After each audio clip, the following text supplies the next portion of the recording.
Mutual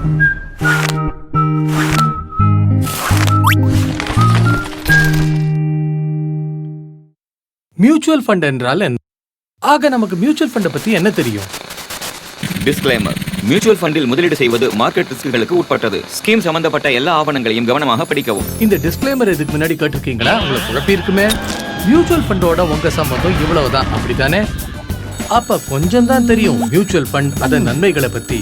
mutual fund என்பது ஒரு professionally managed collective investment வாகனம். பல இன்வெஸ்டர்களின் பணத்தை செக்யூரிட்டிஸ் வாங்குவதற்காக ஒன்று சேர்க்கிறது. இது உங்க இன்வெஸ்ட்மெண்ட்டை ஒரு அசெட் கிளாஸுக்கு உட்பட்ட வெவ்வேறு அசெட் கிளாஸஸ்கள்ல முதலீடு செய்ய வாய்ப்பு தரும் ஒரு மார்க்கம். இன்வெஸ்டர்கள் இனிமே தங்களுடைய தலையை உடைச்சிக்க வேண்டிய அவசியமே இல்லை. காரணம், மியூச்சுவல் ஃபண்ட் உங்களுக்கு தருகிறது ப்ரொஃபஷனல் மணி மேனேஜ்மெண்ட் எக்ஸ்பர்டீஸ். புரிஞ்சுதா? ஒரு சுலபமான உதாரணத்தை வச்சு இதை விளக்குவோம்.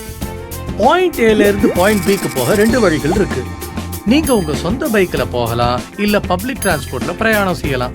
நீங்க முதல் வழியை தேர்ந்தெடுத்தீங்கன்னா முழு கட்டுப்பாடு உங்க கையில. டிராவல் டைமை தீர்மானிப்பது, ஆரம்பம் மற்றும் முடிவு பாயிண்ட்ஸ், ரூட், ஸ்பீட் எல்லாமே. ஆனா இந்த பிளெக்சிபிலிட்டியில 2 நிபந்தனைகள் இருக்கு. உங்களுக்கு பைக் ஓட்ட தெரிஞ்சிருக்கணும், உங்க கவனம் அதை ஓட்டுறதுல மட்டும்தான் இருக்கணும். ஆனா நீங்க பஸ்ல பிரயாணம் செய்ய முடிவு செய்திருந்தா நீங்க விரும்பும் குறிப்பிட்ட வழியை தேர்ந்தெடுக்க முடியாது. ஆனா பஸ்ல நியூஸ் பேப்பர் வாசிக்கும் பிளெக்சிபிலிட்டி கிடைக்கும். பிரயாணத்தின் நேரம், டிரைவிங் கவலையும் இல்ல. அது மட்டும் இல்ல, உங்க செலவு ரொம்ப குறைச்சல். மியூச்சுவல் ஃபண்ட் ஸ்கீமை ஒரு பஸ்ஸோட ஒப்பிட்டு பாருங்க. இது ஒரு கலெக்டிவ் இன்வெஸ்ட்மெண்ட் வாகனம், தெளிவான இன்வெஸ்ட்மெண்ட் அப்ஜெக்டிவ் கொண்ட ஒன்று. பாயிண்ட் ஏல இருந்து பாயிண்ட் பிக்கு போறது போல. இது ப்ரொஃபஷனல் ஃபண்ட் மேனேஜர்களால் உரிய செலவில் நிர்வகிக்கப்படுகிறது. இன்வெஸ்டர் தன் தேவைக்கேற்றவாறு ஸ்கீமின் இலக்கு அமைந்தால் அதில் இன்வெஸ்ட் செய்யலாம். மியூச்சுவல் ஃபண்ட் ஸ்கீமில் இன்வெஸ்ட் செய்வதால் இன்வெஸ்டர் தன் பணத்தை நிர்வாகம் செய்யும் செயலை வெளியே ஒப்படைக்கிறார். அதன் பிறகு ஃபண்ட் மேனேஜர் இலக்குகளை பொறுத்து பணத்தை ஸ்கீமில் இன்வெஸ்ட் பண்ணுகிறார். சரியான கருவியை தேர்ந்தெடுக்க ஆராய்ச்சி செய்வது, போர்ட்போலியோவை உண்டு செய்வது, இன்வெஸ்ட்மெண்ட்டை மேற்பார்வை செய்வது, தேவையான நேரத்தில் மாற்றங்களை செய்வது போன்றவை. வெளிப்படையான விஷயம், இந்த சேவைகளுக்கு விலையும் இருக்கு. அதிக செலவுல நீங்க உங்க பைக்கை ஓட்டுறத போலதான் பைனான்சியல் மார்க்கெட்ல இன்வெஸ்ட் செய்யறதும். ஆனா மியூச்சுவல் ஃபண்ட்ல இன்வெஸ்ட் செய்யறது பஸ்ல போற மாதிரி பிரயாண செலவு வகுக்கப்படுறது. ஒரு மியூச்சுவல் ஃபண்ட் ஸ்கீமின் இன்வெஸ்டர்களின் இன்வெஸ்டட் அமௌண்ட்டை பொறுத்து செலவுகள் வகுக்கப்படும்.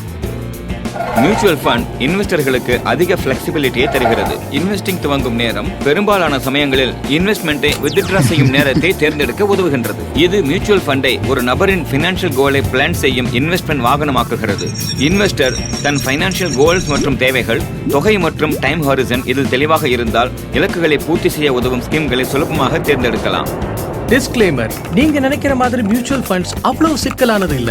இப்ப மியூச்சுவல் ஃபண்ட்ஸின் செயல் வழியை புரிஞ்சுக்கிட்டதுனால அதன் பயன்களை பெற இன்வெஸ்ட் செஞ்சு லாபத்தை பெறுங்க. இனிமே மியூச்சுவல் ஃபண்ட்ஸின் டிஸ்க்ளைமர்ஸ் உங்களை சஞ்சலப்படுத்த விடாதீங்க. இந்த வீடியோவை பார்த்து மகிழ்ச்சி அடைஞ்சிருப்பீங்க நம்புறோம். இன்னும் பாருங்க, பல இன்வெஸ்டிங் கான்செப்டை நீங்க கத்துக்க நாங்க உதவி செய்யறோம். மியூச்சுவல் ஃபண்ட் முதலீடுகள் சந்தை அபாயங்களுக்கு உட்பட்டவை. திட்டம் சார்ந்த ஆவணங்களை கவனமாக படிக்கவும்.